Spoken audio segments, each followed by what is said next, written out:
good friend of Common Cause and the folks doing the fair courts work. Really excited for this event. Really honored that you all decided to come out to spend a couple hours with us. Especially in this moment that we're in as a country, as a society. It's so important to reflect on our history. We don't know where we're going if we don't know where we've been, right? And that's why I'm excited about tonight. I hope you all are looking forward to tonight as well. We wanted to begin the evening with an artistic expression.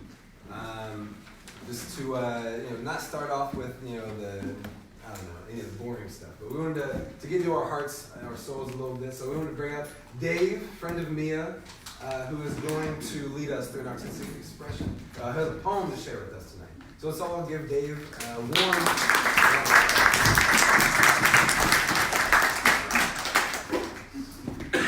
Thank you so much. I'm going to read a poem by a poet named E.B. Shockley. It's called Waiting on the Mayflower. What to the American slave is your 4th of July? Frederick Douglass. 1. August 1619. Arrived in a boat, named and unnamed 20, pirated away from a Portuguese slaver, traded for victuals. Drowned in this land of fresh, volatile clearings and folk with skin like melted cowrie shells, soon shedding servitude, soon reaping talent sown on African soil. After indenture, Christians, colonists, not English, but not yet not white, Antony and Isabella, whose marriage stretched the short shadows of America's early afternoon into the dusky reaches of evening, whose conjugal coitus spent first the choice coin of Africa on rough Virginian citizenship, baptized their son William into the Church of England. 2. December 1638. Fear must have shuddered into Boston on the backs of true believers, men and women of an unadorned God, deep in the heavy black fabric of their coats and dresses like a stench. Black, a mark of pride they wore as if branded, never dreaming they could take it off. Envy anticipated their advent, glittered at them, settling in from the knife blades of the Massachusetts. Seep like low-pitched humming from the fur lining the natives' warm blankets, but desire docked in 1638. In from the harbor flocked a people whose eyes sparked like stars, even near death, whose hair promised a mixture of cotton and river waters and vines, a texture the fingers ached for, who wholly inhabited a skin the midnight color of grace that clarified the hue of the pilgrim's woolen weeds. Fear and 3. March 1770. That night Crispus Attucks dreamed how he'd attacked his would-be master and fled in wild-eyed search of self-determination, discarded Virginia on the run and ran out of breath in salt-scented Boston. Found there, if not freedom, fearlessness, a belief in himself that rocked things with the uncontrolled power of the muscular Atlantic, power to cradle, to capsize, awoke angry again at the planter who'd taken him for the mule or machine, had shouldered a chip the size of Concord by the time the redcoat dared to dare him, died wishing he'd amassed such revolutionary ire in Virginia, died dreaming Great Britain was the enemy. 4. July 4th, last but not least. 1976, and still this celebration's shamed with gunpowder and words that lie like martyrs in cold blood. Africa's descendants planting here year after year the seeds of labor, sweating bullets in this nation's warts, have harvested the rope, the rape, the ghetto, the cell, the fire, the flood, and the blame for you name it. So today, black folks barbecue ribs and smother the echoes of Billy's strange song and sauces. Drink gin, gladly holiday to heckle speeches on TV, pretend to parade, turn out in droves for distant detonations, chaos controlled as always, but directed away from us tonight. Stare into the mirror of the sky at our growing reflection, boggled by how America gawks at the passing pinpoints of flame, but overlooks the vast ebony palm giving them shape.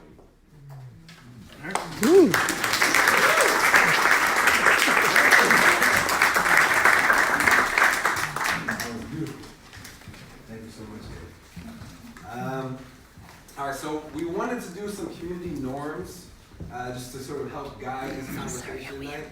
I probably will just speed through this part real quick. The main community norm I want you to all sort of govern yourselves by is that of respect, of assuming best intentions to each other, leaning in and being brave in this conversation. These are not easy things we're talking about, these truths of our country. And then there was one practice I wanted to share with you all, mainly because we're going to do some sort of breaking out into smaller groups and coming back. And there's a lot of beautiful people in here, which means it's hard to bring everybody back from those conversations. I've done this a lot of times. I know. So once you get into a good group, you're not going to stop. And so, has anyone ever heard the saying "ago, ame," or heard that call and response before? It's a West African practice. Ago means "Are you listening?" and ame means "I am" or "We are listening." And so this is something that if you hear me say "ago," then exactly, yeah. So ago, ame, ago, ame, ago, ame. So if you hear that you respond ame means we're coming back together. All right, so we are going to do a little bit of breaking out and coming back, just so you know. All right. How's everyone feeling tonight? Yeah. Okay, cool. How was the gallery walk? All of them. The whole. By gallery walk, I mean this. Not the facilitator jargon. The gallery walk, not the art. The art's beautiful too. I hope you enjoyed that. The artist's name is David Butler, black artist. I love this. But yeah, so I wanted to, we wanted to start this evening giving you a chance to reflect on some salient points that were found in many of the different pieces of the 1619 project. There's so much depth. They cover so much ground, all of the authors, all the writers. If we could have assigned every reading, and we could, we might have, but even we didn't want to read that much. So, but I wanted to, just to give us a chance to sort of think back. Did everyone get a chance to write down something on one of write some thoughts down and read other people's thoughts? Some people did. Some people maybe need a little more time. Well, hopefully you all got a little bit of a chance to do that. And I was wondering, basically, if you could turn to a partner. We're going to do a little pair sharing, reflecting. And I was wondering if you could just think about what are one or two things that stood out to you as you were walking through, looking at, each piece that was put up for you to react to, and also thinking about the other things you read other people thinking. One or two things that stood out to you. So turn to a partner. We're going to speak 3 minutes, just in pairs. Turn to someone next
Welcome. We're doing pair shares right now, but there's food. Make yourself at home. Nice. We're glad you're here. Awesome. You're actually headed to the attic? Okay, all the way up to the first Yeah, floor. but what is this? We're doing the 1619 project, and I am taping people. So yeah, we're doing the 1619 project, which was the New York Times a magazine that included all sorts of stories that looked at slavery and its impact on us today. And so that's what we're discussing. So you can join us, or you might go dancing. How long are y'all going to be going for? So we're gonna probably wrap up by 8. This is awesome. But now that we know I have a about lot of FOMO now. So, Faircourt's book club. And so these are the kind of things that we have readings and then we have discussions, and that's what that's about. Oh, and also we're having a holiday party. If you want to come, we're very. Here we go. And all of you, you're invited to our holiday party too, and it's on the 17th. We'll see you All right. there. All right.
I'd love to hear maybe just one or two reflections. What were some of the things that y'all talked about in your small groups, in your pairs?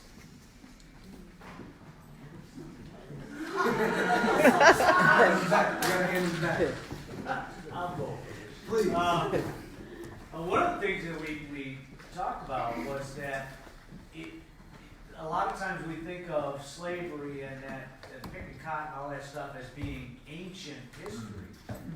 My partner here was reminding me, I didn't really think about it all the time, and another gentleman had mentioned this too. It's really only a few generations when that stuff is going on. It's today. Today. Yeah, sometimes today. Yeah. She'd say it first. Oh, you resonate with that comment? Yes. Yes. You want to say something else about it? Well, my husband's father was about 60 when he was born, but his father, I'm told, had been a slave. Enslaved. Wow. So 2 generations. 2 generations. Yeah. 2 generations.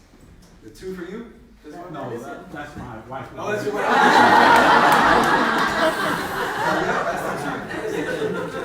No, a lot of people used to say, when you tell them a story, just get over it. Yeah. That was just I don't want to hear it, and it made me feel the victim, and I wasn't the victim.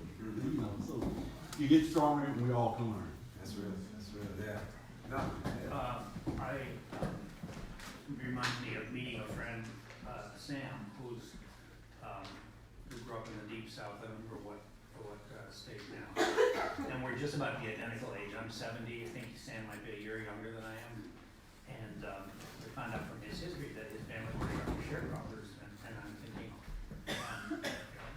your family couldn't have been sharecroppers in 1958. You're 10 years old. I said, that's not possible. So yes, of course that was going on. Meanwhile, I'm growing up in New Hampshire with no cotton and very few people of color. But I remember that being a shock to me. And I know sharecropping is not the same as slavery, but it's certainly an outgrowth of it. Yeah. Not chattel slavery, but some other form of forced work. Any other reflections? Anything else stand out? Dave and I were talking about, I don't remember which one he saw, but it related to one of the articles about how, what kids learning.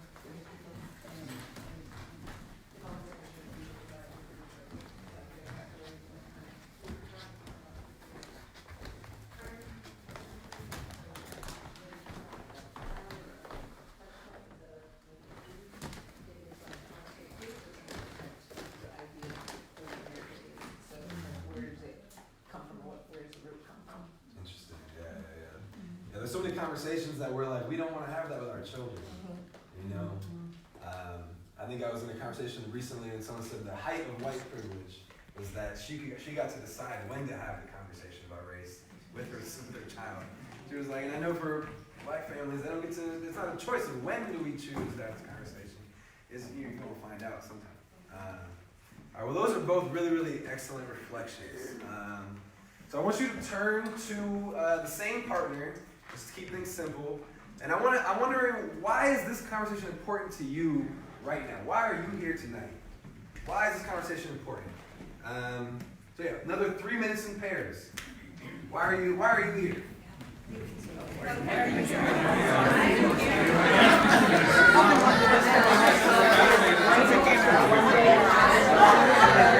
To break you guys up, right? Excuse me. Where we've been, and we don't know where we're headed. I personally don't know. And you're going to understand your history. So I feel that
So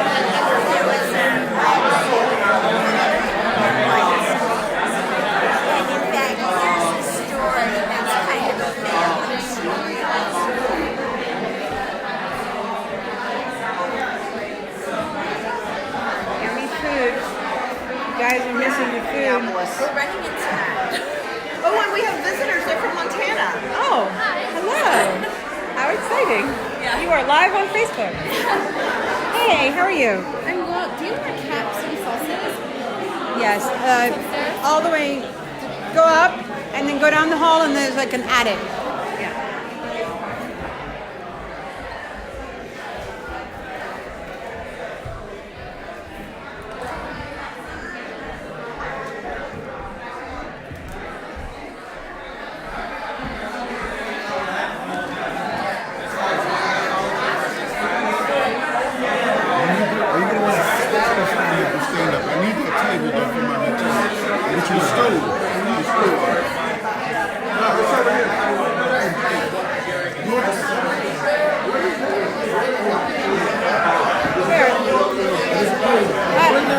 I'd bring your stool.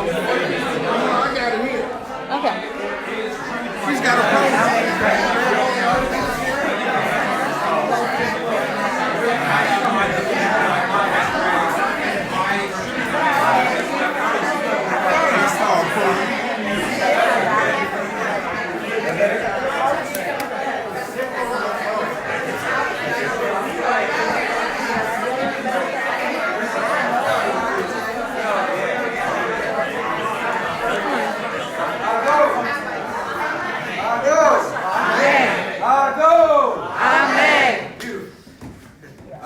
Let's hear from a few folks. So why are you here tonight? Yeah. So I'm a professor of Portuguese at the Ohio State University. And the history, I'm originally from Portugal, and the history of my country and of its entanglements with slavery only now is being discussed publicly in Portugal. These debates are heated up over there, and coming here I thought would just allow me to understand what a crowd of what I presume to be non-specialists in the issue would think and feel about this issue in a country where these debates have been going on for a bit longer. It's very interesting. It's powerful. Other folks say, why are you here tonight? I've seen this like 1619 across Facebook, Twitter, Instagram, but I never really dove into it to figure out what it actually was. So I thought it could be an opportunity to actually learn more about it, and hopefully motivate me to actually read more articles instead of just sharing the headlines. Other people do that. I read headlines and I'm like, share. Yes. Up until I shared an InfoWars piece one time. I said, ooh, that's not good. This was several years ago. So I didn't know who Alex Jones was. Yeah, hand it back. So we were talking about how to engage the youth of America in this kind of setting. We're both teachers, but having kids in the family that are of teenage years that are even further removed from the history of slavery and its impact and its debate and its just inhumane everything.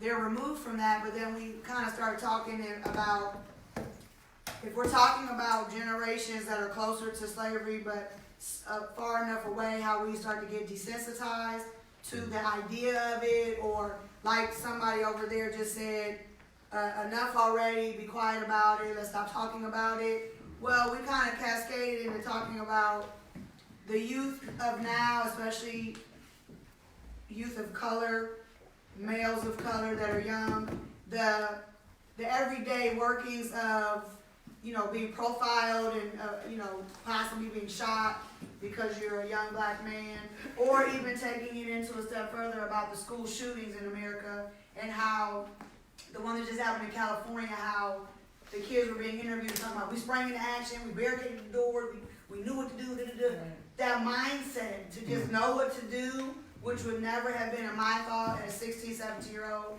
in a school. So the desensitization, like, even though it's a frightening thought that the death of your child could happen on a whim because somebody shoots them because they deem them offensive or threatening, to the youth, because they see that so much and because they hear it in the news and it's happening around them so much, I almost feel like they get desensitized to it. that it's an everyday part of life now, that I don't necessarily have to think twice about this, because I know it's gonna happen around me, or the school shootings. So just trying to create something like this in an atmosphere that could possibly have art pieces with school shootings or racial profiling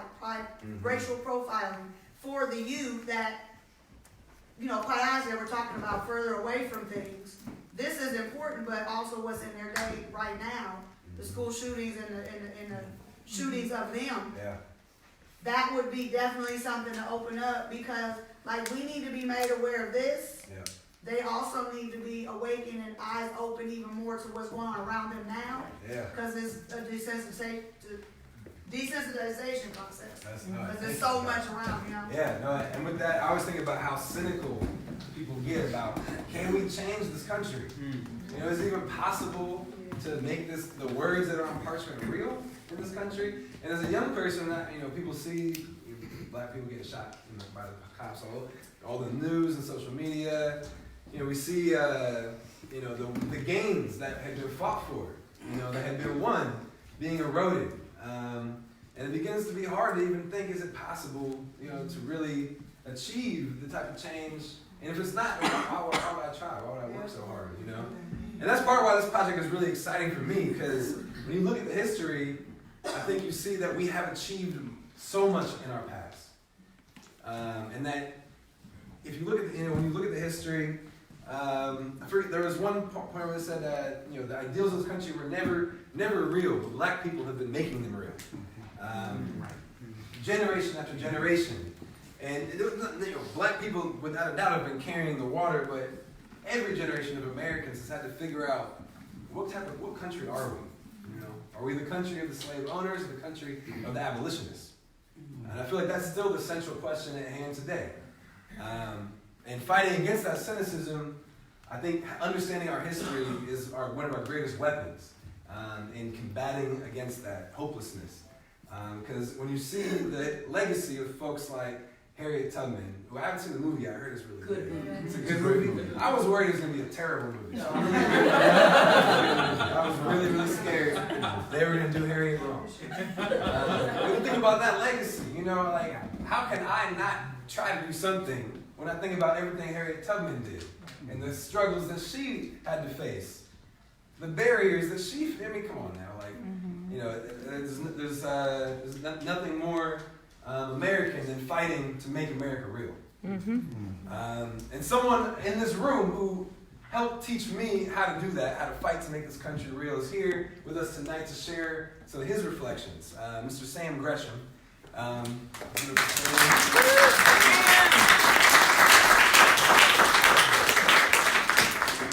Sam is one of my OGs in this work. I remember actually a professor of mine at Ohio State, Son Kwame Jeffries, a long time ago told me, you should meet this guy, Sam Gresham. I think you'd like him, And then it was a couple years after that when we actually got to know each other doing work in this city.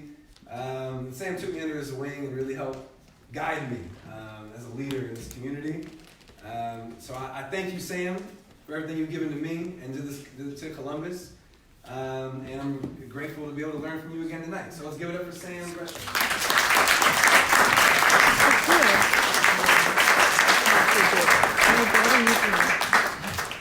Thank you. It is good to see friends. There are friends here. People I've known for a long period of time. People I've struggled with in wars. Won some, lost some, but we were together and we struggled to change things. And there's also family here. I always have to introduce those people who are important to me. My wife is here. I need to introduce Sandra Moody Gresham. Could you please stand up? She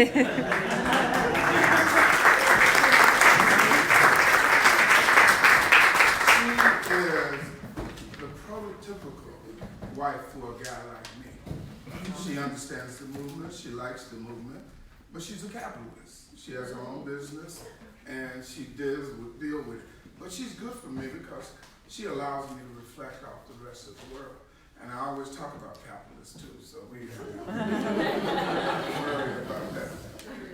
I'm humbled. What's that? I'm humbled to be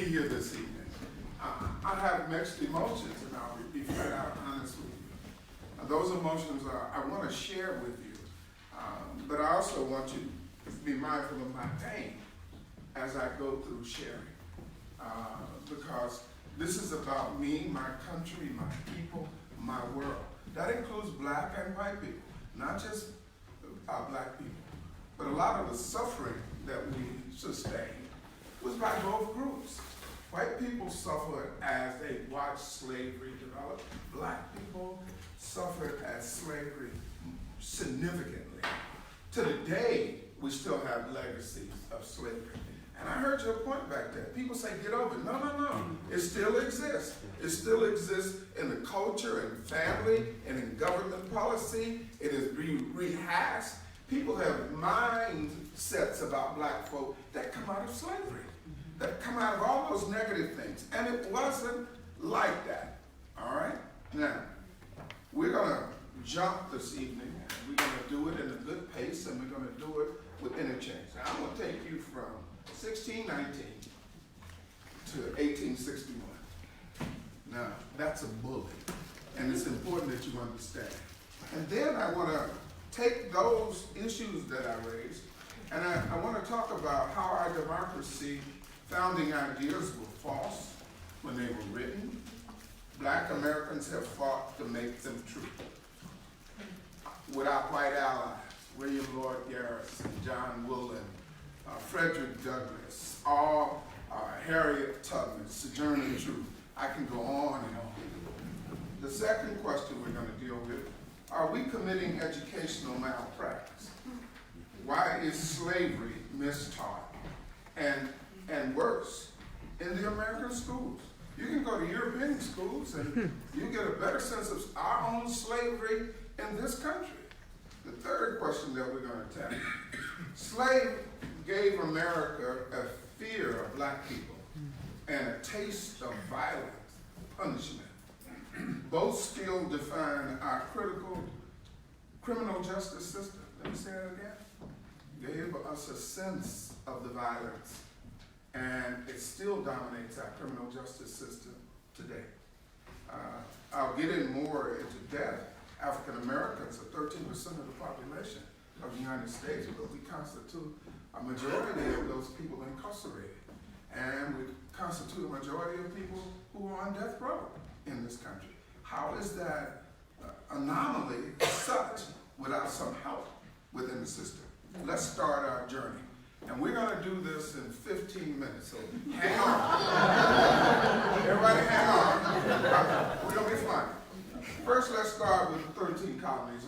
I'm going to still deal primarily with the American colonies. There were French colonies, Spanish colonies, Portuguese colonies, and all of them had their different forms of slavery. I'm going to stay with the American colonies.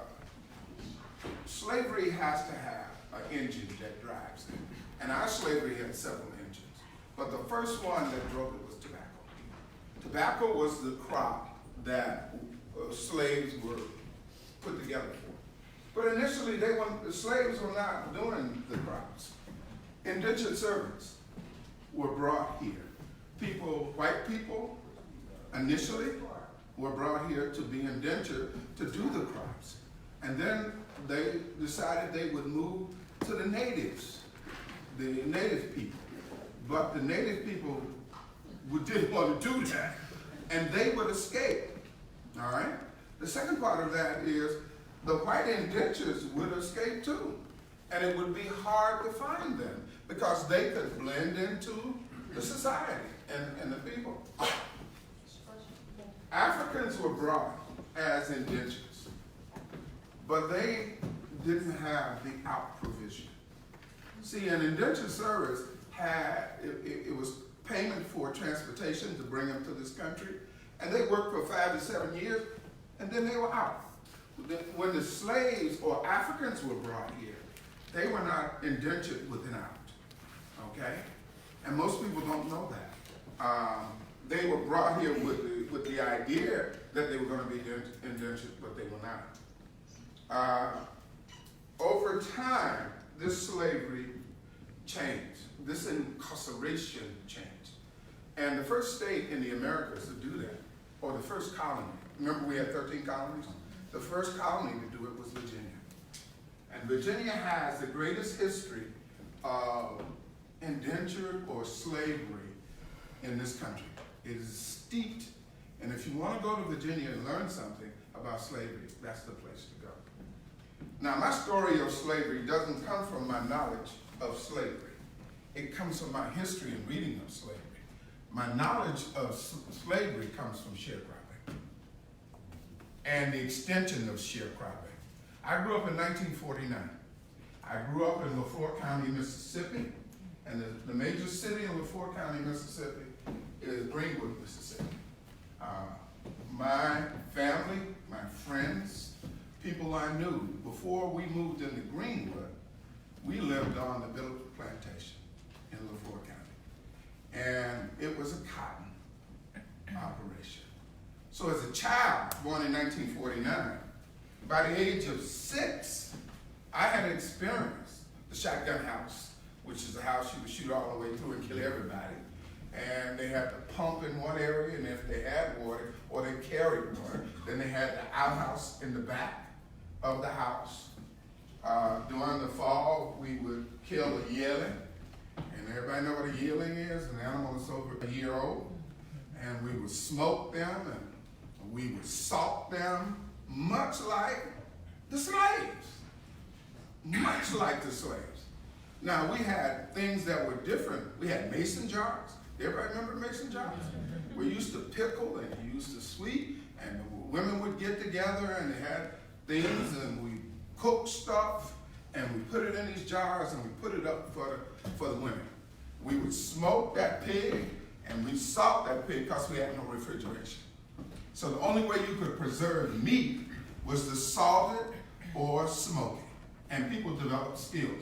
Families came together, and we put this stuff away. Now, that's my experience. I've been told that's much like slavery, but in a better sense, that the Africans had access. We had money to do things. But we were all sharecroppers. Does everybody understand how sharecropping works? You work on the land for a person. They give you a portion of money. They take out your expenses, and that's what you left with. Fundamentally, they would allow you to take some of the crop so you could eat it too, okay? But it was an extension of slavery. After the slaves were released, and after 1863, we had all these people in the country that were no longer slaves. There were promises made to them, 40 acres and a mule. Everybody heard about that, right? But now you had all these people wandering all over the country. And ex-slave planters found another way to capture those people and establish it legally into what was known as sharecropping. It was a fundamental system that allowed us to become slaves again. Now let's go back to Virginia. What made slaves of Africans easier? What? Yes? Easily identified. That's right. Yes, ma'am. Me? Yes, ma'am. Oh, they didn't know the land, so they couldn't escape as easy. Right. And they had different cultures and languages. But guess what? They were not Christian. So that allowed people to be harsh with them. There was this time, remember, people came to this country for their own religious purposes over here. So if they had been Christian, it would have required them to be treated differently because of the people who had come to this country. But they were not Christian. They were the unknown. They were foreign.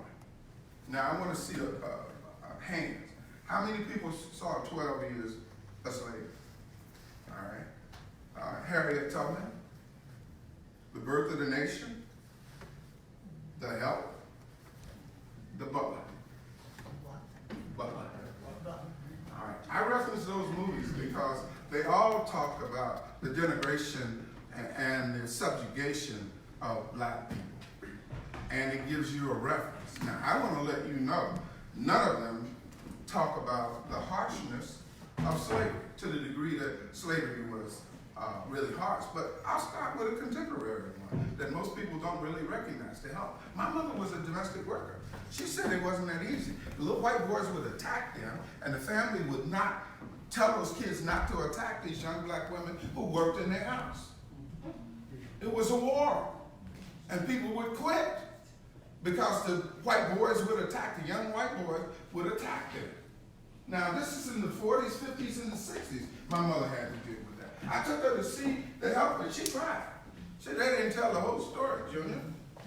They didn't tell you. Now, the other side of the story is what they did to those white people who messed with them. They did all sorts of things to them now, on their food and everything else. But my point was, they were subjugated. They would get on those buses and come into those communities, and they needed that money. All right? Now, let's look at the butler. Another form of segregation and subjugation in the White House. All right, now let's go to slavery. 12 years a slave. Slavery was so harsh, and I don't want you leaving this room not knowing of how it ripped families apart, how women were raped, how men were castrated, how they were hung from trees. If slaves ran away, they would catch them and bring them back and put them in front of the whole organization and castrate them. Or they would cut 1 foot off if you ran. Or if you were talkative, they'd cut your tongue out. And they wanted the rest of the slaves to what? To see this. Because there was an interesting dynamic. There were more slaves than there were families. So they had to put the fear of God in you, or you would overrun those people. And after generations, they were able to really instill this. This harsh treatment was not by accident. All right? It wasn't. Women were raped in front of other people. And there's a period in which we went into slavery where slaves were no longer allowed to be imported in the country. And they began to breed slaves. They would put people in rooms and tell them to breed. How could you do this to people? How you did it is you took their humanity away from them. They were no longer a human being that had any meanings to you. I was taught this, and you say, how were you taught this? I went into the United States Marine Corps in 1969 to 1970. And you know what they taught us to do? To hate Vietnam people. They were not Vietnamese, they were Gooks. Okay? They trained us to hate these people. We hated them. And our whole conditioning was to kill them, to destroy their families. I learned how sharecroppers, how plantation owners did these horrendous things to these people. Horrendous things to these people. And the pain that I carry is reading that. The pain that I carry is hearing that at the breakfast table when you're growing up, or hearing it at the dinner table when people would come and tell their story. We would learn about all of that stuff that people would know. What I talked about my mother, and they would tell the stories about the slave in our family who did things and how they survived. I'm from the Delta, and the Delta, the families, the houses up on blocks. And the reason the house is up on blocks is because it floods. And the rivers around there overflowed, and the water came through. We planted rice, we planted corn. Very fertile area. But there were things that happened to us that made slavery come again and again and again. We lived in G-Town. It was on the west side of Greenwood. Houses were up on block. There was Threadgill High School, and then there was Greenwood High School. Greenwood High School was white. Threadgill was black. When the white school lost their football game, they would come through our community and kick the blocks from under our houses, and the porches would fall down. The men could do nothing about it. I saw the humiliation of black men and their families. I could see that coming from slavery, how black men were treated. These are proud men. And those that tried to do something, the other men grabbed them because they knew if they did anything to those little white boys, they would be lynched. So I didn't read it in the book. It was a link that was brought to me through this form of treatment of people, and I saw it. When we lived in Greenwood, a carry-on slavery, now probably not as, it was worse in slavery, but I was taught when white people came down the street, you had to get back and you had to put your head down and let them go past.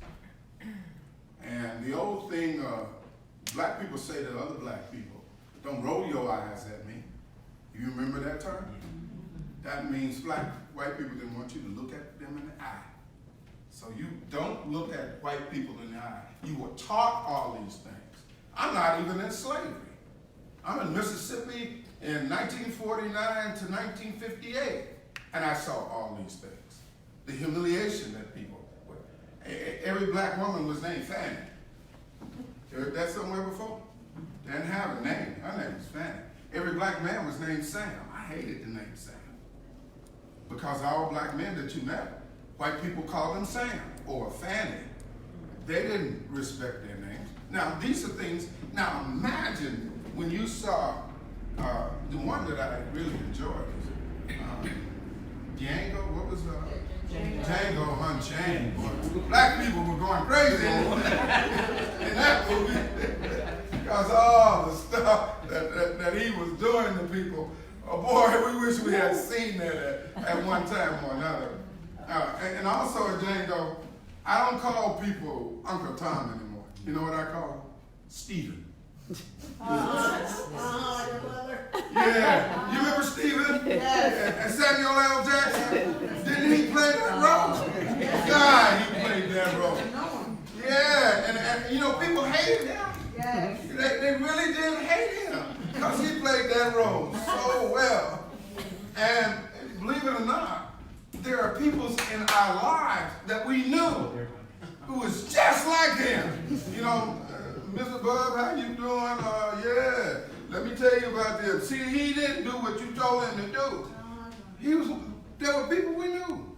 You know, they talk about white people behind their back, and time white people came in the room, they'd shuffle right on over there and say what they wanted to say. Now, I want you to understand that they were just playing to you. They just wanted you to get you to do something for them, because that was a stereotype that had been created. And slavery was even worse. In slavery, it was much worse. Now, let's quickly stay on this. By 1708, Virginia had 12,000 Africans. And they imported 1,000 Africans a year. By 1741, the colonies had 42,000 slaves. And by, this is Virginia now, they had 120,000 slaves. They went from 42,000 to 120,000. Virginia population was almost evenly divided by 1775 by Africans and white people. South Carolina, the population was equal to the white population in the early 1708. By 1765, South Carolina had 90,000 slaves and 40,000 white people.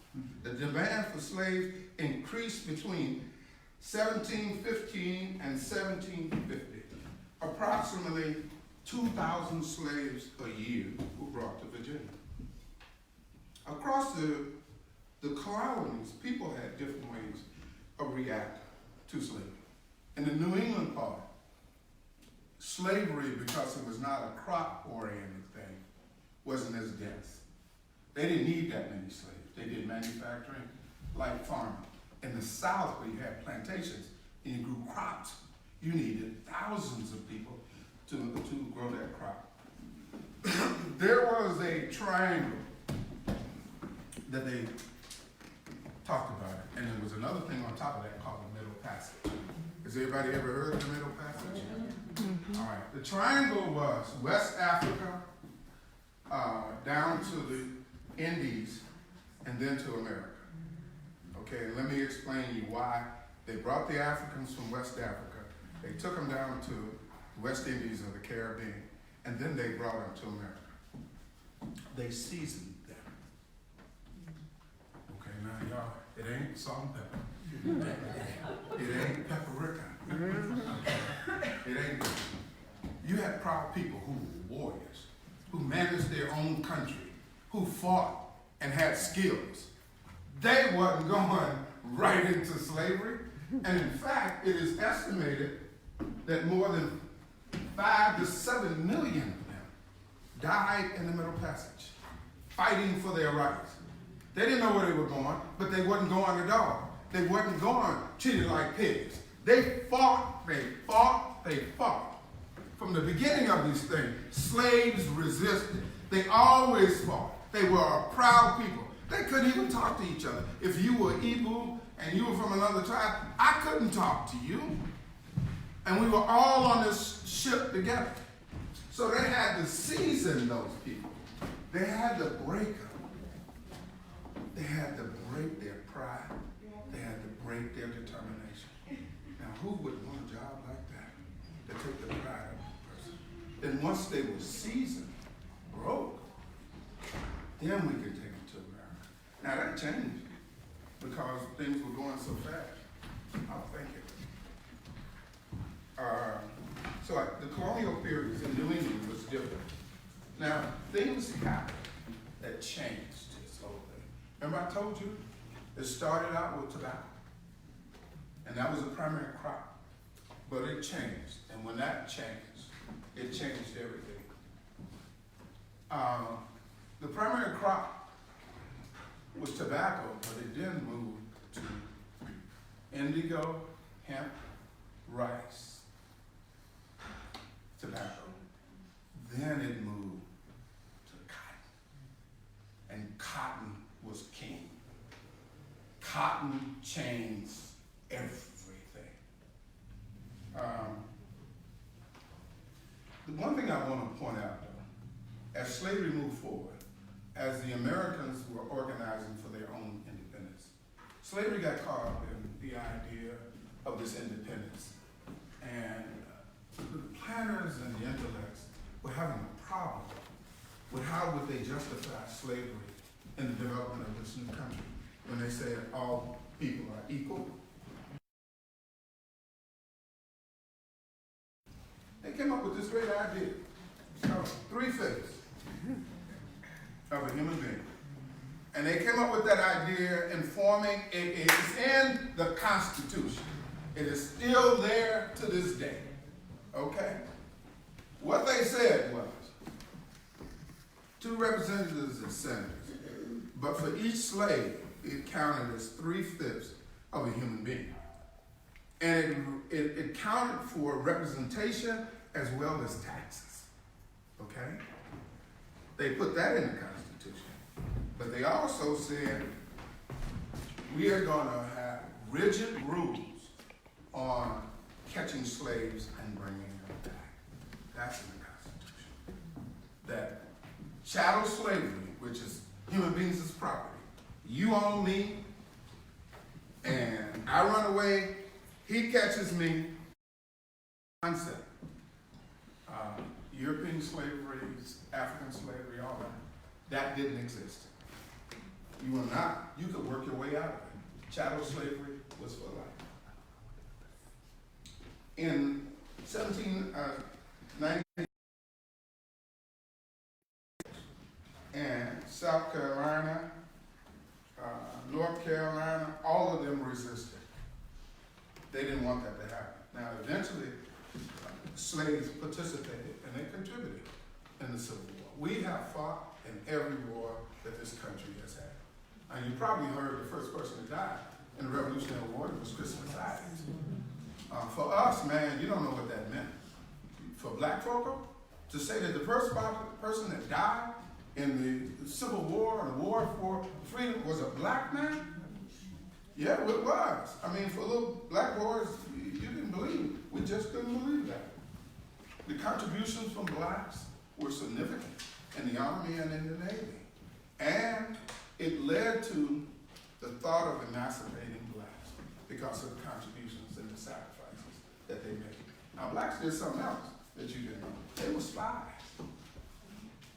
They were spies against the British. They reported a lot of things to the American troops that allowed them to win the war. Very few people talk about that. And slaves could do that very easily. I want to stop for a moment, and I want to talk about a form of slavery and a couple of people. Slave rebellions. Slave rebellions were a way of life in the South. But when those rebellions happened, slaves were treated exceedingly harsh. All slaves, not just the ones that were rebelling, okay? All slaves were treated harsh because the planters and the farmers were afraid of any air that says slaves were rebelling. When slaves were rebelling, everybody got upset. But there's a famous rebellion that didn't happen in this country, but had an effect on this country. And it's slaves. A place called Haiti. A guy named Toussaint Louverture. If you hadn't heard of Toussaint, he's a bad boy. Really a bad boy. What happened was, Napoleon came down there with his fancy army and gonna whoop them Haitians into slavery. Toussaint and his boys sent him packing. I mean, he whooped them back. But we still,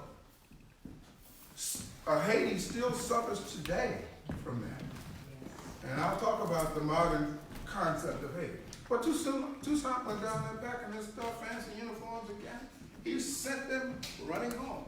And Napoleon was so pissed off, he came back to America and he said, I'm going back down there again.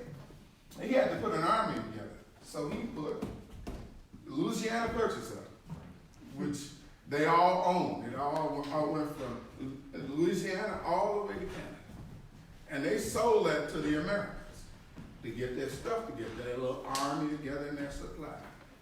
And he went back down there again. Toussaint sent him back the second time. Now, that riffled through all the Americas. That just riffled through the Americas. They defeated Napoleon, not once but twice. They sent him packing, one of the greatest armies in the world. What does that mean for us and slavery? Now, today, if you go down to the Dominican Republic, or you go to Haiti, and the Dominican Republic and Haiti is one island. One half of it is the Dominican Republic, and the other part of it is Haiti. Now that's a twisted piece of history, right? Papa Doc and Baby Doc, do y'all remember all those people who were running Haiti down there? The Americans propped them up as a result of what those slaves did to Napoleon. It affected slavery in America because white planters just panicked. Napoleon got whooped twice by tree monkeys. That's what they call them. But he sent them back. All right. There were other slaves. And those were both called on slaves. Now, quickly, let me move to some critical points about history. January 1st, 1863. What is that? Emancipation Proclamation signed. Right. Does everybody know that? I didn't know it, but when I party now on New Year's, you know what I'm partying about?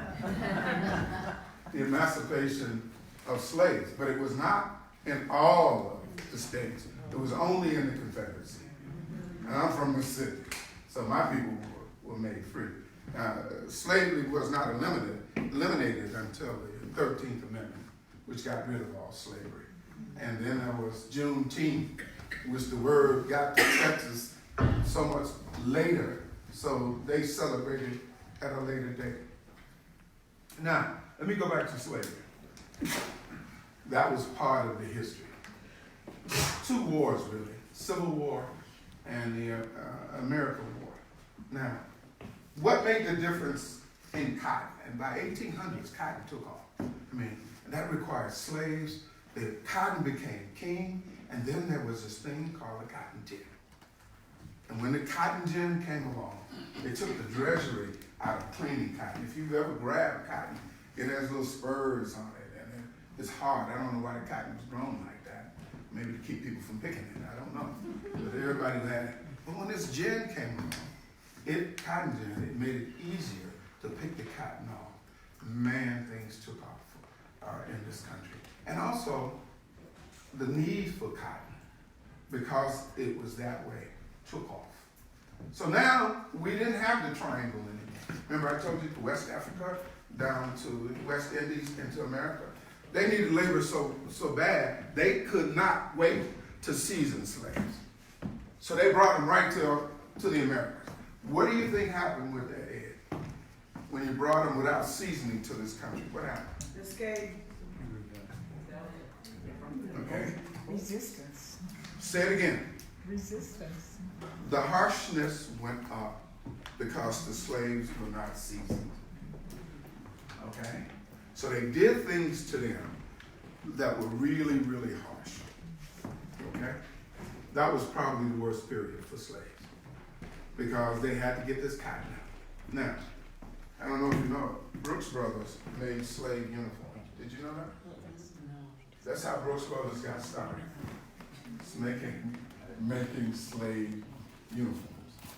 There were lots of people who made insurance companies, metal people, all made money off of what? Slavery. It was not a single industry. It had a ripple effect through the economy. All sorts of things were created as a result of this slavery. The problem was, when we talk about slavery in America, people don't think about those things, all right? Cotton was expanded from the base states. Now it went into Georgia, Florida, Alabama, Mississippi, and Louisiana. Cotton was king. They were making so much money off of cotton. They needed so many slaves. One year, between 1790 and 1850, annual cotton crops grew nearly 2 million pounds. You know how much a cotton weighs? You know what 2 million pounds of cotton is? That's a lot of cotton. It ultimately grew to a billion pounds of cotton. Do you know how much cotton that is? Do you know how much work slaves had to do to produce that type of cotton? Now, in 1818, Congress passed a law that enforced the Articles of 1807. And in 1820, they declared that smuggling slaves in the United States would be punished by death.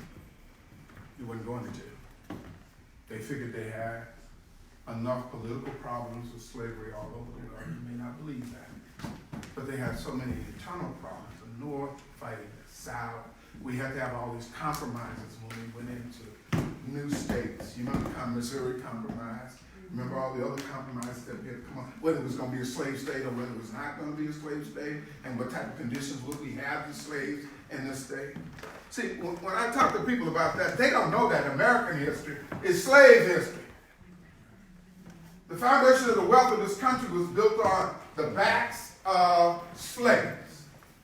Our history is American. Black people's history is an American people. And without us, America wouldn't be America. Okay? Now, some people get mad at me when I say it, but refute me. Prove me wrong. Without slaves, we would not be here. And that's why I have pride, and I know you say it's a peculiar institution of slavery, because our country built, our people built this country. Black people built this country. Now, let's not move away from that. Black people had friends and allies who were white, who were religious people, who created the Underground Railroad, Frederick Douglass, William Lloyd Garrison, John Wood. They took black people, hundreds and thousands of black people, out of slavery. So it was not a one-dimensional war that we as Africans fought. We had allies, we had friends who believed in what we did. They died for us. They were in prison for us because they believed that man should not be incarcerated and treated the way they were in slavery. The expansion of slavery was caused because of cotton. And cotton ran its market, you know, everything goes up, then everything comes down. And they moved on to something else. So cotton diminished in its importance across the country. Now, slavery diminished in its importance. Remember I told you, they outlawed the importation of slaves. So they went to, what, breeding slaves? That was a cruel form of slavery. If the man didn't produce, they would whoop him. If the woman didn't produce, they'd whoop her. Somebody had to come up with babies. They had schedules for the birth of babies. They had types of babies that they wanted, and they would make these people go through this process. What could be more humiliating to you than the process of creating other slaves? Famous story.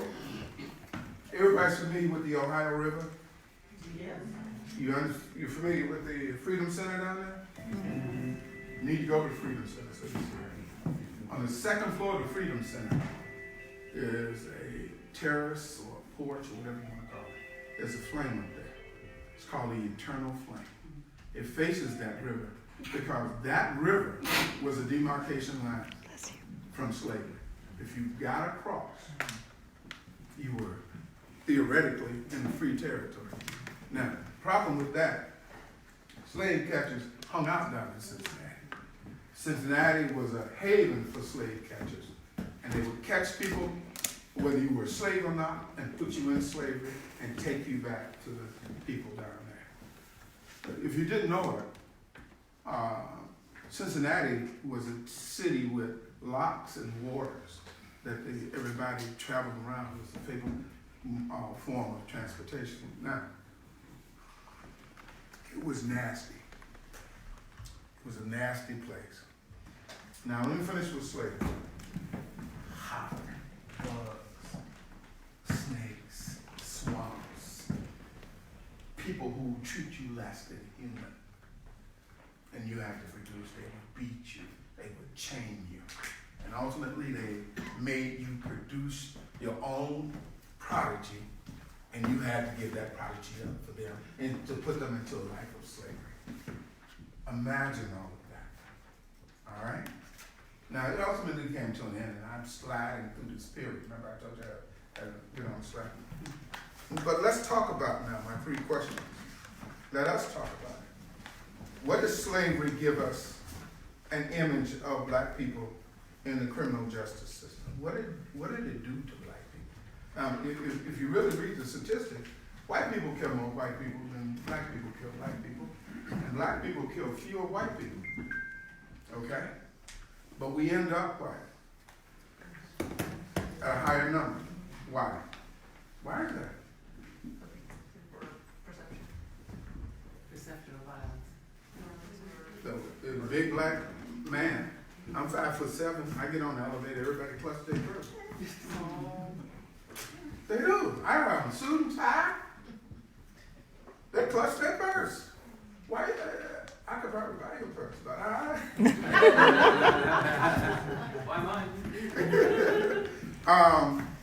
That insidious image of the angry black man or the slave, and it was perpetuated another way. Every black man that was lynched was purported to have raped a white woman or said something to a white woman. Okay? I'm a student at the University of Illinois. I'm going back to Western Illinois where I was going to school. I got on this bus. I'm a young, virile black man. I'm in Sandwich, Illinois. Anybody know where Sandwich, Illinois is? You know where Sandwich? I was on Sandwich, Illinois, and I was going back to Macomb, and I was coming from Champaign. I stick my little head out of the bus, and I just looked. I didn't whistle. I didn't scream. I didn't do no catcalls. But there were a bunch of people coming up in that bus to get me. And if it wasn't for a bus driver, guess what? I wouldn't be here today.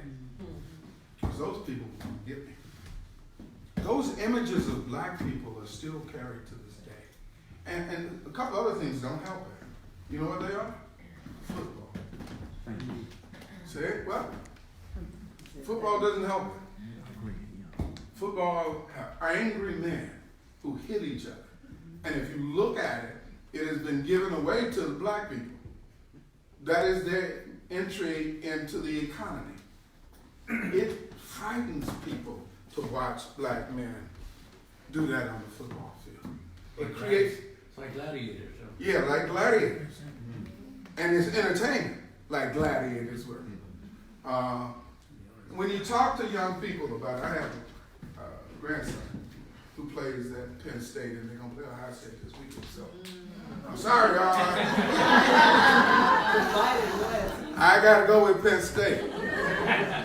But that image of athletes, and the bigots and the racists have succeeded that to black people. They did. Some of the most bigoted and racist people you can ever find are sports fans. They are. And you see how they treat the black athlete when something goes wrong, whether it's drugs, women, etc. They treat him like a piece of meat. And then when he gets hurt or he can no longer play, they throw him away. This image of this anger, there's another thing too. The strength, perceived strength of black folk. The other thing is the genetics. I don't know how this got out of here. It said the only people, Africans that survived slavery had the strongest genetics because they didn't have no doctors, they didn't have nothing. So that rumor got out there. And in some parts that may be true, some parts that may not be true. So if you are violent, we have to put you down. We have to put you in jail. We have to create systems that put you in jail. Now, story, Columbus, Ohio, 1947 to 52. There was a police officer named Machine Gun Morgan. He had a 38 caliber, which has how many rounds? 6 at best. Some of them have 5, depending on which one you got. He shot this black boy 40 times. You remember this? Oh, very well. Yeah. I was with the Civil Rights Commission. By the way, this is Bill Wason. And Dr. Wason has been a tremendous fighter for civil rights in this city for years.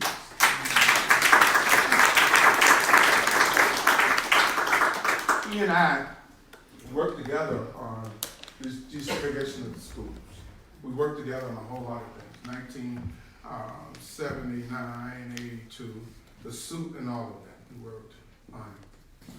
But now, this image, football, big black man, angry black man. And then there's a thing called internal oppression. You were talking about Morgan. Yeah, Machine Gun. Nothing happened to him. Nothing happened to him. You know how many times he had to reload? To shoot that boy 40 times? So no, the image, it doesn't change anything. It's horrible. Now, personal story. 6'3", 330 pounds. That's my oldest son. Second son is 6 foot, 260. My third son is 5'10". He's 245 pounds. You know the life I've lived? That 3 o'clock phone call people talk about? That 3 o'clock phone call? You know what I had to teach my son? Because they big like that? It's how to humble themselves and get to jail and call your daddy. But don't act no fool out there, because that could be your end of your life. And in Chicago, they taught you things like throwaways. You know what throwaways are? Police used to carry guns, extra small guns. So they'd shoot you and then throw the gun down there and walk away. Did you hear what I said? He had a gun. I had the right to what? To protect. And police get away. Now let me tell you the other thing about this criminal justice system. Do you know they don't keep any statistics in the criminal justice system? Do you know that? You don't know what judge put how many black people in jail? You don't. Because they don't want you to count those numbers. Because if you could count those numbers, you could see what judges were doing. Okay? You understand? And I fought for legislation to put that in place. We're committing educational malpractice. Why is slavery mistaught? And worse in American schools. Teacher back there, is she gone? All right. People don't want you to know the truth. They really don't want you to know the truth. If you want to check a statistic, white boys between the ages 13 and 21 kill more people than anybody else. These mass killings that they do. But the image of a horrendous murderer is what? A black boy. Now, black America understand that. When somebody get killed, we know what's going on. If it's a black person, there's a picture. If it ain't a black person, there ain't no picture. Am I lying? No. It's so true. It is so true. So y'all can just go watch the evidence, go watch television and see, we know it's a white person when there ain't no picture. Our founding ideas, when they were written, were false. And black people have led the war to make those things real. We have died. We have cried. We've gone to jail. We've lost our careers. We've been persecuted. But we always had white allies and friends. Okay? We've always fought to make America live up to its creed. We've given our families. I've given 40 years of my life to be out there to struggle to make things happen. But it came from my father. My father. Now, I hope I've been able to, and I've gone over my time. I hope I've been able to draw a picture for you of what slavery was about and how it has translated itself to our contemporary environment. We have one of the worst presidents in the history of this country. History of the world. And the black community is on edge. Believe you, the black community is on edge. Because if anything goes down in our country, in our communities, the federal government ain't gonna help us. We're gonna have to take care of ourselves. And that's a frightening thought. Ladies and gentlemen, I hope I've transmitted some stuff to you. I'm humbled by your attention. Thank you. Thank you, Sam.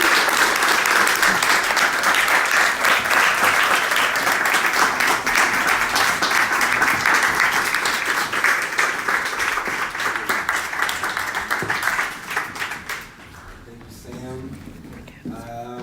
We have a few folks heading out. Have a good night. Be well. So we have a few more minutes here together. Who feels like you learned something tonight listening to Sam?